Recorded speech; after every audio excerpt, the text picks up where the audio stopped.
कृष्ण बलराम जय कृष्ण बलराम कृष्ण बलराम जय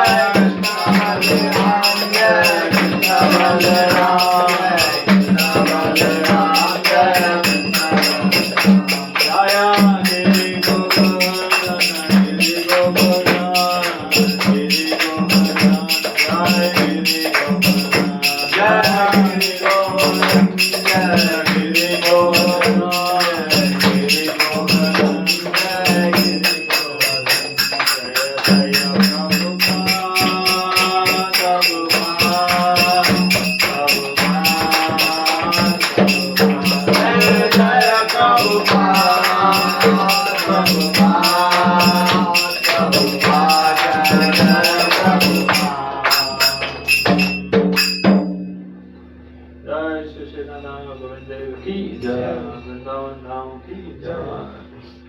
मथुरा धाम की जय, जगन्नाथपुरी धाम की जय।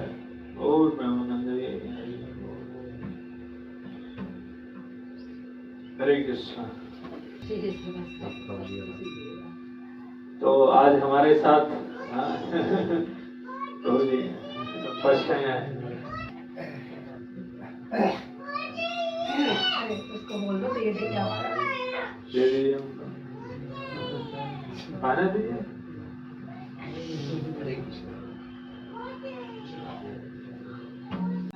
हाँ जी वो वाले लाते हैं जमदम में और हाँ के लिए रखते हैं। बहुत सुंदर बहुत सुंदर। मतलब क्या करते हैं वहाँ पे कोई भी अनजान व्यक्ति मिलता है तो वो उनको उस एक साल के लिए पूरा जो भी बोलेंगे वो सारे लोग उसका पालन करते थे, सारी मंत्री प्रजा जो भी थे। तो उसमें प्रभु जी ने क्या बताया था कि जो कम बुद्धिमान लोग हैं या हमारे जैसे व्यक्ति क्या करते हैं, एक साल सोचते हैं कि मैं राजा हो गया, खूब खाओ पियो, आनंद करो, दुनियादारी से कोई मतलब नहीं। तो हम लोग के साथ भी यही सिचुएशन है। हम क्या सोचते हैं कि अभी ऋणम कृत्वा घितम पिबेत जावत जीवेत सुखम जीवेत।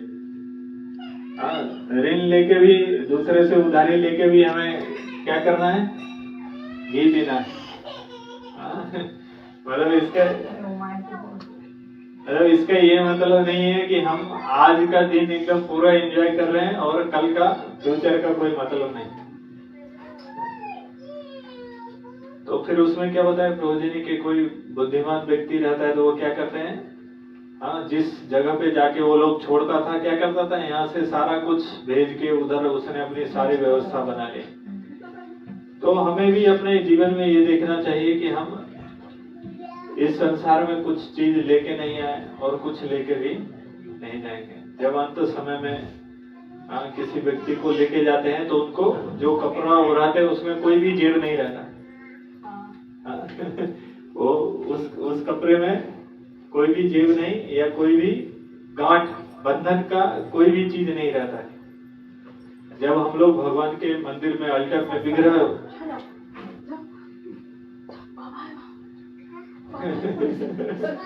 उधर उधर चले जाओ, मम्मी के पास जाओ, मम्मी के पास जाओ। पुलिस है भाई खेलो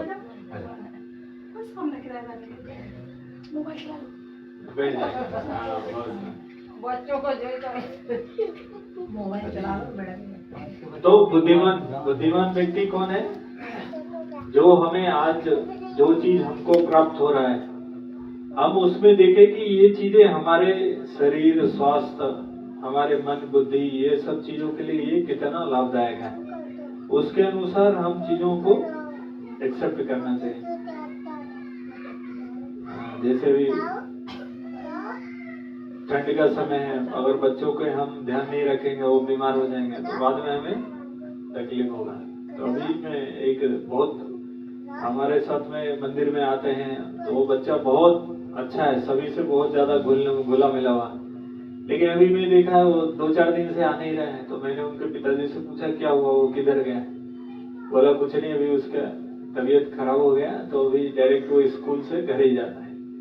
हाँ, बोले मंदिर उंदिर भी घुमाता नहीं, बहुत शैतान हो गया। तो आज मैं आपको ये बताऊं कि हमारे जीवन में देखिए हम लोग जो भी कुछ कर रहे हैं उसको सिर्फ हमें रेगुलेटेड वे में करना है। मतलब इसका मतलब ये है कि हमें नियमित रूप से करने का प्रयास करना चाहिए, ना कि एक दिन अच्छा दिखा है अगर भगवान बहुत खुश है, ये बोलते हैं ना बाहर वाले व्यक्ति, अल्लाह मेहरबान तो गधा पहलवान, ऐसा हम ये बोलेंगे अगर भगवान अगर मेहरबान रहते हैं तो गधा भी पहलवान हो सकता है ना। तो एक मैं कहानी बताता हूँ आपको इससे रिलेटेड। तो एक धोबी का गधा था, वो सोचा था कि अरे धोबी मेरे से बहुत ज्यादा काम लेता है, ये मेरा मालिक बहुत बेरहम है। तो हमें भी इस समाज में इस संसार में क्या लगता है कि भगवान मेरे साथ ही सब कुछ बुरा कर रहा है, अच्छा नहीं कर रहा है, भगवान बहुत बेकार व्यक्ति है, अच्छा व्यक्ति नहीं है। जैसे हम लोग बच्चे से पूछेंगे कि अध्यापक कैसा है, शिक्षक कैसा है, जो मारने वाला अध्यापक रहेगा अगर उसका नाम लेके बोलेंगे वो तो बोलेगा एकदम बेकार है प्रभु जी, आप उसका नाम मत लीजिए। और जो मानिए बच्चों को बोलते हैं कि चलो ठीक है तुम जाओ घूमने फिरने खेलने के लिए, या बच्चों को अच्छी अच्छी कहानियां सुनाते हैं, नहीं मारते हैं, उनको टॉफी देते हैं, तो वो बच्चे उनको बोलेगा बहुत अच्छा है, बहुत अच्छा। तो हमारे इस संसार में भगवान सभी का शुभ हृदय है, सभी के शुभ चिंतक है। इस चीज में कोई भी डाउट नहीं होना चाहिए, इस चीज में हमें कोई भी संशय नहीं होना चाहिए, संदेह नहीं होना चाहिए। तो गधा सोचता था ये मेरा मालिक बहुत बेरहम है, मारता भी, मतलब इतना काम कर रहा था, सुबह से शाम लेके जाता है, और कभी खाने को भी एकदम थोड़ा सा ही देता है, ऊपर से सुबह एक बार और शाम एक बार। तो बोला इसको कुछ बुद्धि लगाना चाहिए। तो बोला ठीक है। तो एक दिन क्या किया, वो गया और जब वो नदी पार करते थे तो उसमें क्या करता, पानी थोड़ा सा पानी में भी पार करना होता था, तो उसमें वो बैठ जाता था, तो कपड़ा गीला हो जाता, तो धोबी का जो भी मेहनत था वो बेकार हो जाता था। वो बोलता था कह रहे और मार पड़ेगी। तो धोबी भी बोला बुद्धिमान था वो, तो वो बोला इसको सबक सिखाना चाहिए। वो देखा एक दिन किया, 2 दिन किया, 3 दिन किया, बोला ये तो डेली डेली गड़बड़ का है, चलो एक दिन पैर फिसल गया, होता है। तो दूसरे दिन धोबी बहुत बुद्धिमान था, तो उसने क्या किया, कपड़े की जगह बोरी में रुई ले लिया, बोला चलो आज तुम मजा लगाता हूँ तुमको। तो हम भी भगवान से मांगते हैं, भगवान हमको, तो हमको भगवान से हम मांगते हैं तो भगवान हमको देते हैं। तो हमको लगता है कि अरे भगवान ये क्या मजे ले रहा है सर, हमारे जीवन में हमारे मन जैसा कुछ भी नहीं मिल रहा है। तो वो भगवान की बीमारी नहीं है, वो हमारे मन की बीमारी है। हमारा मन क्या है, उसकी स्थिति क्या है, वो मिनट मिनट में चेंज होता है। तो हम इस छोटे बच्चे से भी ज्यादा कम बुद्धिमान हो गए हैं, ज्यादा बुद्धिमान हो गए छोटे बच्चे से। आप एक छोटे बच्चे को मानिए एक टॉफी देंगे और एक 10 का नोट देंगे, छोटा बच्चा क्या लेगा? 10। या हम बोले कि उसको 100 रुपए का नोट दीजिए और टॉफी दीजिए, क्या लेगा? टॉफी लेगा, टॉफी। लेकिन हम लोगों को देगा तो हम क्या बोलेंगे? दोनों चीज ले लेंगे। तो हमारे साथ क्या है, हम इतने हमारा मन का ऐसा नेचर हो गया कि हम बच्चे से भी, भगवान हमको दोनों ऑप्शन दिखाते हैं कि इस पूरे जीवन भर में जो सबसे श्रेष्ठ चीज है वो भी चीज दिखा रहे हैं, और जो हमें तुरंत में क्षणिक सुख देता है वो भी चीज दिखा रहे हैं। तो हम क्या करते हैं, जो तुरंत इमीडिएट चाहिए वो वाला पकड़ लेते हैं, बोलते अरे हो गया ले लिया, ले लो। लेकिन भगवान बोलते हैं कि परमानेंट वाला चीज वो नहीं लेते हैं। तो जो भी हम भक्ति जीवन में मानिए हम जो भी कुछ सीखे हैं, या हमारे पूर्वज या हमारे माँ बाप दादा या जो भी इन सब चीजों को हमें पता है, तो वो हमें क्या है, जीवन के आखिरी तक में हमें खुशी देने वाला मार्ग है। और हम अगर वो उस चीज को अगर हम अपने जीवन में अपनाएंगे तो हमें जैसे वो 100 रुपए के नोट में 10 रुपए का भी नोट है, चॉकलेट भी आ जाएगा, 1 रुपए का भी आ जाएगा, 10 रुपए का भी आ जाएगा, 100 रुपए का भी चॉकलेट आ जाएगा। तो हम अगर भगवान के मार्ग को अगर भगवान को अपने जीवन में लेंगे तो हमारे जीवन में सारी सारी खुशियां मिलेगी। ऐसा नहीं कि मैं ही सिर्फ बोल रहा हूँ, ऐसा नहीं कि मेरे को अपना जैसे मैं भगवान का आध्यात्मिकता का पालन करता हूँ तो मैं सिर्फ उस चीज को ही मतलब आप लोगों को प्रस्तुत कर रहा है, नहीं।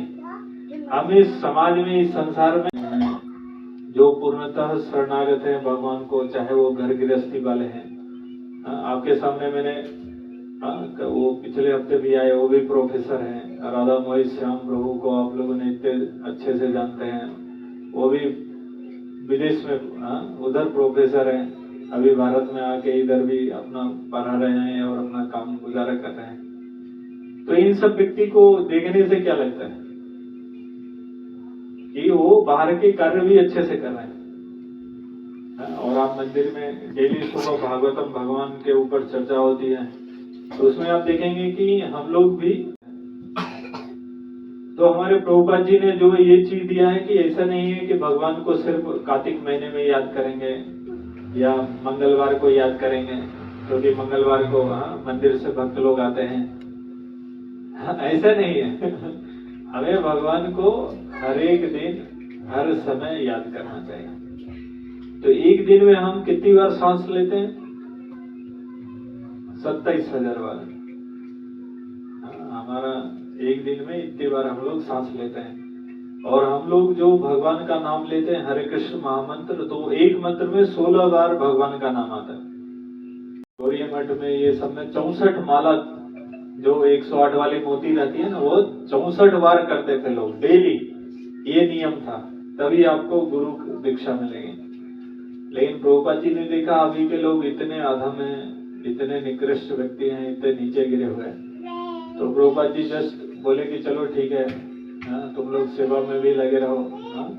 तो उन्होंने कम आके बोला चलो 16 राउंड मीन्स 16 माला मीन्स 16 माला, इससे कम नहीं। तो 16 माला करने में कितना समय लगता है? 2 घंटे 2.5 घंटे तक में लगेगा। तो 16 माला में हम जितनी बार भगवान का नाम लेते हैं वो आता है 27,000 समथिंग, 500 समथिंग या 600 समथिंग। तो हम देखिए भगवान को कितना कृतज्ञता हम बताते हैं कि दिन हम पूरे 24 घंटे में 27,000 बार सांस लेंगे। तो हम सुबह ही पूरा कोटा अपना बैंक फुल करके आते हैं कि आज 27,000 बार भगवान का नाम ले लिया, भगवान रक्षा करना कल सुबह तक के 24 घंटे का भगवान का कोटा का नाम ले लिया। और हम लोग भी ये चीज जानते हैं कि अगर हम अभी सभी लोग चाहते हैं कि हमारा उम्र ज्यादा हो, लेकिन उस तरीके का कोई खान पान नहीं करता है, रहन सहन नहीं करता है। जब कष्ट आते हैं तो भगवान याद आता है। जब हमारा चित्त अच्छा है, हमारा मन अच्छा है, हमारे शरीर में भगवान ने जो ये ताकत दिया, तो अभी हम भजन नहीं करते हैं। हम क्या बोलेंगे? भक्ति 55 का। जब रिटायर हो जाएंगे तो आराम से माला करेंगे, फिर उस समय क्या काम रहेगा? बचपन भक्ति क्या है? बचपन का काम नहीं है, 55 का काम है। लेकिन प्रहलाद महाराज क्या बताते हैं? कौमारम आचरित प्रज्ञा। प्रहलाद महाराज कितने वर्ष के थे? 5 वर्ष। और ध्रुव महाराज भी। ऐसा नहीं कि मानिए चलिए एक एग्जाम्पल हो गया, एक हम क्लास में ये देखते हैं या कहीं पे भी हमें ये सुनने का होता है, तो बुद्धिमान व्यक्ति बहुत कम लोग हैं। एक आप छोटा बच्चा देखेंगे, वो 7 साल की उम्र में या उससे कम की उम्र में वो सारा शास्त्र अध्ययन कर लिए, उनको बहुत सारा कुछ याद है। तो हम लोग सोचते हैं कि चलो वो पुण्यवान व्यक्ति बसे हैं। नहीं, हम लोग भी पुण्यवान हैं। जिसको ये मनुष्य शरीर मिला वो पुण्यवान है। ये बताते हैं श्रीमद् भागवतम में वर्णन आता है कि ये मनुष्य जन्म कितना दुर्लभ है। लेकिन हम लोग क्या करते हैं? माँ के जब गर्भ में रहते हैं, सुखदेव गोस्वामी के बारे में वर्णन आता है कि वो माँ के गर्भ में 16 साल तक थे, वो बाहर ही नहीं निकले। वो बोले मैं बाहर निकलूंगा, मैं चकाचौंध में फंस जाऊंगा, मैं माया में फंस जाऊंगा। मैं बोले बाहर के जीवन में निकलो। व्यासदेव बोल रहे थे अरे आ जाओ बच्चे आ जाओ, तुम नहीं फंसोगे। मैं हूँ तुमको बचाने के लिए। व्यासदेव को जानते हैं? हाँ, व्यासदेव जो हमारे गुरु के गुरु के ये हैं, दर्शाते हैं गुरु का महिमा, ये वो सब चीजों को दर्शाते हैं, या गुरु के रिप्रेजेंटेटिव हैं। और उन्होंने ही हमारे ये सारे शास्त्रों को रचिता है, व्यासदेव। वो गारंटी चकाचौंध है। और हम देखते हैं कि बच्चा जन्म लेने के बाद क्या करता है? रोता है ना। कोई हंसता हुआ दिखा आपको वैसा? तो इस संसार में वो बोलता है, क्योंकि ये वर्णन आता है कि जब भी कोई माँ के गर्भ में रहते हैं तो उनको भगवान का दर्शन होता है। ऐसा नहीं कि हमको दर्शन नहीं हुआ, भगवान हमारे साथ निरपेक्ष, मतलब निरपेक्ष नहीं है, हमारे साथ नाइंसाफी किया, हमको मतलब भगवान चाहता नहीं था, कष्ट देना चाहता था, नहीं। हर कोई जीवात्मा है जब वो माँ के गर्भ में रहता है तो भगवान उनको दर्शन देते हैं। लेकिन जो हमारी चेतना है, जब हम माँ के गर्भ से इस भौतिक संसार में आते हैं तो वो भगवान से विस्मरण हो जाता है, वो भूल जाता है। इसलिए बच्चा रोता है, क्योंकि वो भगवान को भूल गया। इधर के संसार में देखता है तो उसको लगता है कि अरे इधर किधर आ गया मैं। तो हम लोग सभी लोग चाहते हैं कि हम लंबी आयु तक जिए, सब कुछ अच्छा रहे, लेकिन उसके लिए कोई प्रयास नहीं करते। हम ये 7 दिन भागवत कथा होती है, खूब सुनते हैं, डांस भी करते हैं, भगवान की कृष्ण लीला बताते हैं, भगवान का गोवर्धन उठाने की लीला बताते हैं, उनके जन्म का बताते हैं। लेकिन हम क्या सुन के सिर्फ 7 दिन डांस करके फिर भूल जाते हैं। 8वें दिन फिर वो पुनः मुझको बाबा। तो वैसे फिर साधु संग का कोई मतलब नहीं, वैसी भागवत कथा को सुनने का कोई मतलब नहीं। तो हमारे प्रभुपाद जी, हमारे गुरु महाराज जी बताते थे कि हमें जो भगवान के शास्त्र हैं, भगवद गीता, श्रीमद् भागवतम, उनको नित्य, डेली, नित्यम भागवत सेवया, हमको डेली सुनना चाहिए। चलो सुनना नहीं तो कम से कम देखने के पढ़ना भी चाहिए, या उनको मानिए दर्शन भी करना चाहिए। हमारे घर में गीता भागवत अगर है तो वो साक्षात भगवान है, आपको चाहिए, और भगवान हमें देने को भी तैयार है। तो किसी व्यक्ति ने पूछा कि आप पांडवों को इतना कैसे प्रेम करते हैं भगवान से? भगवान ने बोला चलो मैं दिखाता हूँ तुमको, लाइव एग्जाम्पल दिखाता हूँ। क्योंकि हमारा क्या है, जब तक दिखता नहीं है तब तक भरोसा नहीं होता है। तो प्रभुपाद जी से कोई व्यक्ति, में इसके ऊपर आऊंगा, मेरे को याद दिलाया, एक साइंटिस्ट, आजकल वाले सब साइंस बुद्धि वाले हो गए ना, खोज खबर वाला, और बच्चे भी आजकल मोबाइल में देखते देखते हर एक चीज को क्या संदेश से देखते हैं। आजकल बच्चे भी इन सब चीजों को इतना संग करते करते वो भी आजकल आपको देखेंगे, कोई भी चीज होगी तो उसको तोड़ मत तोड़ो, तोड़ेंगे मरोड़ेंगे, या संदेहात्मक प्रश्न पूछेंगे। आजकल कोई पॉजिटिव वे में नहीं बोलता है। तो प्रभुपाद जी से साइंटिस्ट मिलने के लिए आए, और वो उनसे ये पूछ रहे थे कि आप ये बोलते हैं भगवान भगवान कृष्ण, बोले इससे आपको अगर मृत्यु के आखिरी में पता चले कि भगवान है ही नहीं तो आपका क्या होगा? तो प्रभुपाद जी ने बोला कुछ नहीं होगा, हम लोग भगवान भगवान चलो अभी जप रहे हैं, कह रहे हैं, भगवान को भोग लगा रहे हैं। आपको हरे कृष्णा वाला हम लोग को देख के देखता है, कह रहे ये इतना टेंशन मुक्त कैसे है इस संसार में? देखता है दोनों पैर जमीन पे नहीं है, हाथ ऊपर है, हवा में डांस करते रहते हैं, भगवान का नाम ले रहे हैं, खाओ पियो आराम से, भगवान प्रसाद खाओ, सो, इतना अच्छा जीवन कैसे चल रहा है? तो बाहर वाले को व्यक्ति को डाउट आता है ये कैसे हो गया? तो प्रभुपाद जी ने बोला चलो ठीक है, हमको अगर भगवान बोलते बोलते आखिरी समय में पता चला ये सब कुछ नहीं था, तो हम तो कम से कम जीवन तो अच्छे से जी लिया ना, क्या हो गया? भगवान भगवान कहते अगर मानिए हमें दूसरे के साथ थोड़ा झुकना पड़ेगा, तालमेल अपने संसार में अपने परिवार वालों के साथ थोड़ा झुक के चलना पड़ेगा, विनम्र होकर चलना पड़ेगा, तो इसमें क्या तकलीफ है? लेकिन प्रभुपाद जी ने उल्टा पूछा कि कि अगर बोला चलो ठीक है, मेरा हम लोग को तो कोई नुकसान नहीं, लेकिन तुमको अगर पता चल जाए मृत्यु के समय कि मैं जो भगवान को नहीं मानता था, नास्तिक मानता था कि पूरा कुछ नहीं है, शून्य है, सिर्फ प्रकाश है, और लास्ट में तुमको पता चल जाए कि वो भगवान हमारे श्याम सुंदर द्विभुज कृष्ण, त्रिभंग ललितम, तो बाद में तुम्हारा क्या होगा फिर? बोले तुम्हारी लंका तो जली गई, अब बाद में क्या करेंगे? राख लेंगे सोने की लंका। तो और भी बहुत कुछ है। प्रभुपाद जी इन सब चीजों को बोलते थे कि हमें अगर हमें भगवान को देखना है या हमें समझना है, तो हम जो सांस है, जो प्राण वायु को हम लोग सांस लेते हैं, तो उनको सिर्फ आप 1-2 मिनट रोक के देखें, तो आपको कैसा अनुभव होगा? आप एकदम बहुत, और उसके बाद अगर आपको सांस लेने के लिए छोड़ दे, आप बोलोगे यही जीवन है, यही सुकून है। तो ये कहानी आपको पहले भी सुना चुके हैं, मैं फिर से एक बार कहानी सुना देता हूँ। पहले के समय में राजा ये लोग क्या किस प्रकार से दंड देते थे? या तो सूली पे चढ़ाते थे, आजकल की तरह नहीं है डायरेक्ट अटेम्प्ट टू, मतलब डायरेक्ट खत्म। अभी के बच्चे लोग या ये सब भी यही करते हैं ना, जीवन में कुछ हासिल नहीं होता, क्या बोलते हैं? सब बेकार है, इमीडिएट खत्म करना है हमें अपने आप को। उस समय के लोग कष्ट कैसे देते थे? थोड़ा थोड़ा मारते थे, या तो सूली पे चढ़ाते थे, या उनको नदी में ले जाके और अपने सिपाहियों को बोलते थे कि उसको पानी में डुबाओ। और राजा भी रहते थे, तो बहुत वो फिर जब सांस उनको लेने के लिए नहीं मिलता था, बहुत बेचैनी हो जाते थे, तो फिर राजा बोलता था ऊपर निकालो।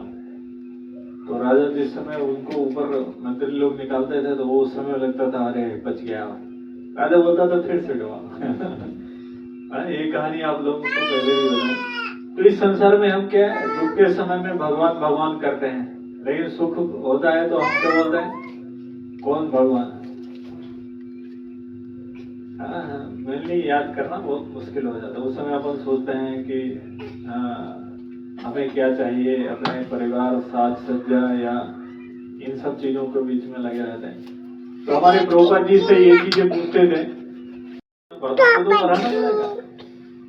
हमारा बर्तन क्या है? धनम देही जन्म देही, हमारा हमको मान सम्मान चाहिए, बाहर जाएं तो सभी लोग इज्जत करें, हम लोग यही देखते हैं ना। लेकिन हमारा जो पहले का भारत का जो कल्चर था, वसुधैव कुटुंबकम, हम सभी लोगों को मान सम्मान देते थे, चाहे कोई भी व्यक्ति हो। हम इन सब चीजों को नहीं देखते थे कि ये हमारे घर का व्यक्ति नहीं है। जैसे आप अभी सिर्फ साधु को, पहले मैंने उड़ीसा में एक बार महाराज हमको बता रहे थे, महाराज हमको बता रहे थे कि जब महाराज उड़ीसा में प्रचार के लिए जाते थे, हरिनाम संकीर्तन के लिए, तो उस समय महाराज बता रहे थे कि सारे लोग इतने मान सम्मान करते थे कि जो माताएं उधर रिवाज है, वो अपने बाल को खोल के और सड़क पे ये कर देते हैं, जैसे हम लोग प्रणाम करते हैं ना जमीन पे, तो भूमि जमीन पे वो अपना बाल को फैला देती थी और महाराज से निवेदन करती थी कि वो उनके बालों के ऊपर से होके जाए। तो मैं ये सुना तो मैं तो ये तो अभी तो अपन सोचते हैं कि नीचे प्रणाम करने के लिए भगवान को सही साफ सुथरा जमीन हो, या अभी ठंड के समय में ठंड ना लग जाए। हमारे अंदर ये रहता है। तो अब ये मैं कहीं दूसरे की नहीं, अभी से 20 साल पहले की बस घटना बता रहा हूँ। हमारे हलदर स्वामी महाराज हैं, उन्होंने ये चीज बताया था, और वो बहुत, उनको ऐसा तपस्वी जीवन है, वो जमीन खोद के नीचे रहते हैं और पढ़ने के लिए भी टॉर्च लाइट है, उधर कोई लाइट नहीं, कुछ भी नहीं। और महाराज को आज तक एक सुई नहीं लगा है, बचपन से उनके शरीर में आज तक एक सुई का वो नहीं है, दाग नहीं है, एक भी सुई नहीं, चाहे वो कितने भी बीमार क्यों ना। और वो अभी आके हर एक भारत में भी हर एक जगह जाते हो, 6 महीने वो बाहर रहकर क्लास देते हैं सभी मंदिरों में अपने इस्कॉन, और 6 महीने वो अपने तपोभूमि में वो बन मंदिर की जमीन में, जहाँ गौ माता है, गौशाला में खेती होती है, और उनका रहने का जमीन के नीचे है, कोई लाइट नहीं, कुछ भी नहीं, अपना जीवन एकदम भगवान के साथ। तो हमारे पास भी भगवान हमें बोलता है कि अपना माइंड को बड़ा करो, बुद्धि बढ़ाओ, पूरा संसार अपना है, दूसरे के सुख में सुखी होना सीखिए। पर वैष्णव को क्या बोलते हैं, पर दुखे दुखी पर सुखे सुखी। लेकिन आजकल हमारा उल्टा हो गया, पर दुखे सुखी। मैं एक कहानी आपको सुनाता हूँ। दो पड़ोसी थे। एक कहानी है, आप लोग इसको ये मत लीजिएगा कि पता चले आप पड़ोसी को उस नजर से देखने लगे। तो एक व्यक्ति बहुत धार्मिक थे, तो बहुत अच्छे से भगवान की सेवा पूजा करते थे, आराधना करते थे। तो उन्होंने देखा पड़ोस में आया, तो उन्होंने सोचा कि चलो इसको भी प्रचार करें, धर्म भगवान के बारे में जानेगा, कुछ अच्छा हो जाएगा। तो भगवान उनके पास आए, बोले क्या चाहिए तुमको? बोले मेरा पड़ोसी जो चीज मांगेगा मैं करूँगा। पड़ोसी के पास भगवान है, बोले तो वो अच्छा भक्त है, उसने बोला है कि तुम्हारे पास आने के लिए, तो मैं तो आ गया। हमारा तो कोई क्वालिफिकेशन नहीं, लेकिन प्रभुपाद जी ने ये बोला कि जो भी भगवान के नाम का जप करेगा, महामंत्र जपेगा डेली नियमित रूप से, तो उसका भगवत धाम जाना पक्का, गारंटी एकदम।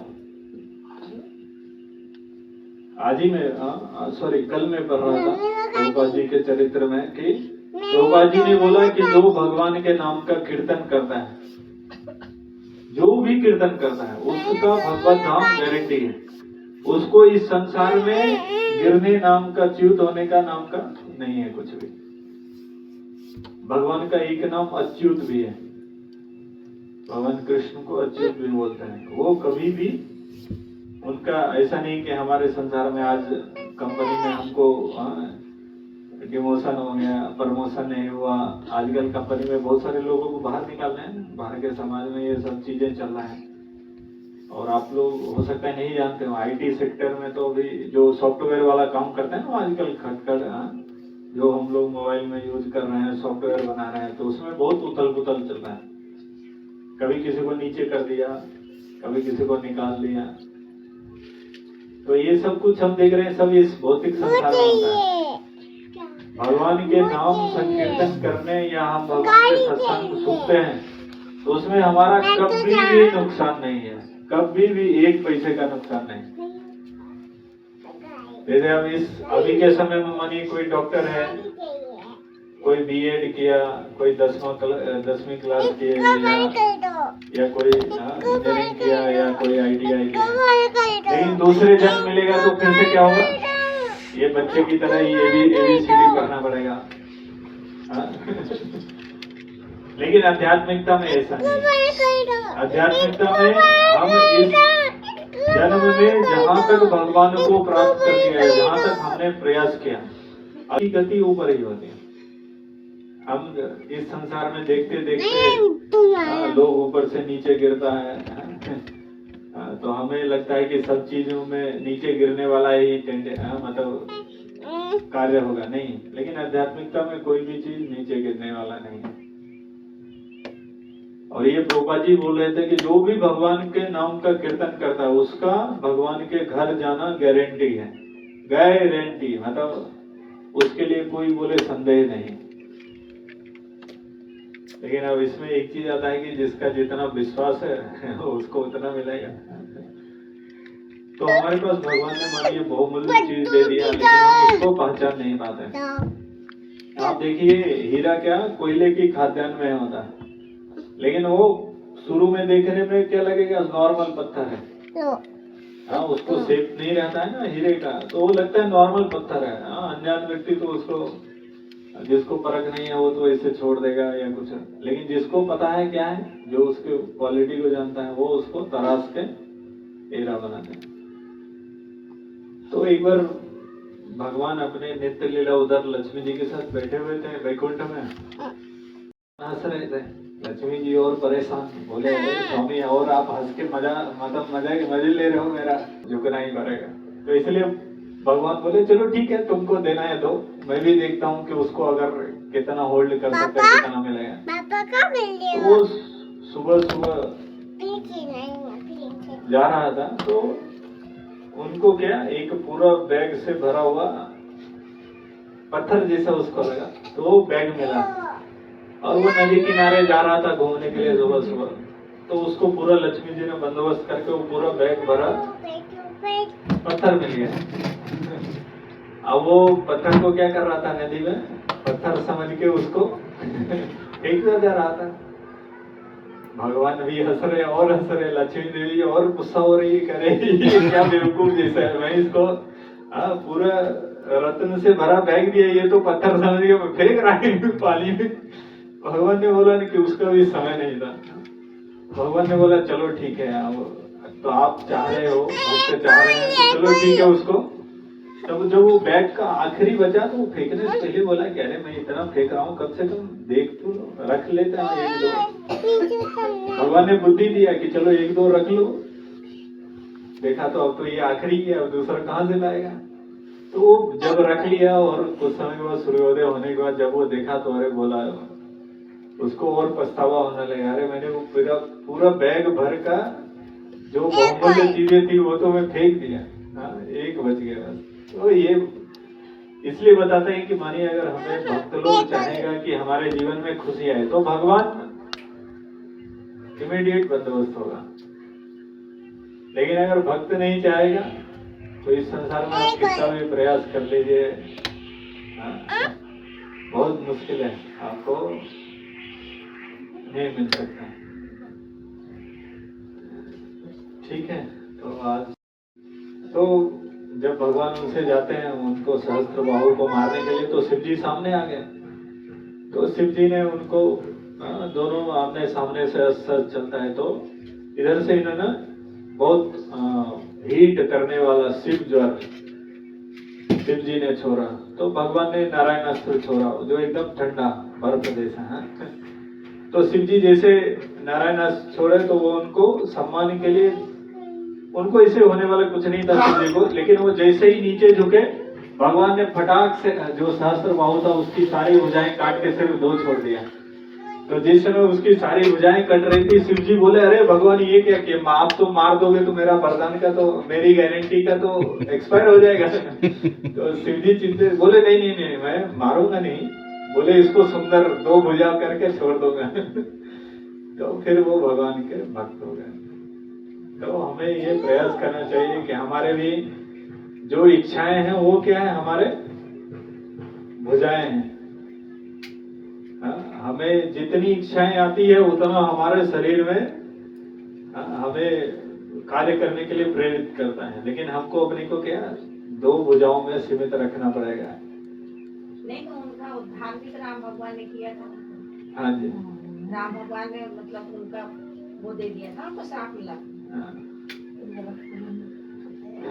तो हाँ, दो भुजाओं में था, तो दो भुजाओं में क्या करना है, एक हाथ में माला रखना है और एक हाथ से दूसरे हमारे जो परिवार हैं उन सब चीजों का उनका भी दायित्व उठाना है।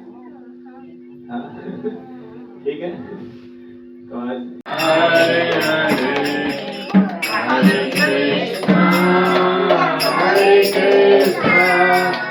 कृष्ण हरे रामा राम राम हरे हरे, हरे कृष्ण रामा हरे राम राम राम हरे हरे, हरे कृष्ण कृष्ण कृष्ण हरे हरे, हरे राम राम राम हरे हरे, कृष्ण कृष्ण कृष्ण हरे हरे, राम राम हरे हरे, कृष्ण कृष्ण कृष्ण हरे हरे, हरे राम राम राम, हरे कृष्ण कृष्ण कृष्ण हरे हरे, हरे राम राम राम हरे, हरे कृष्ण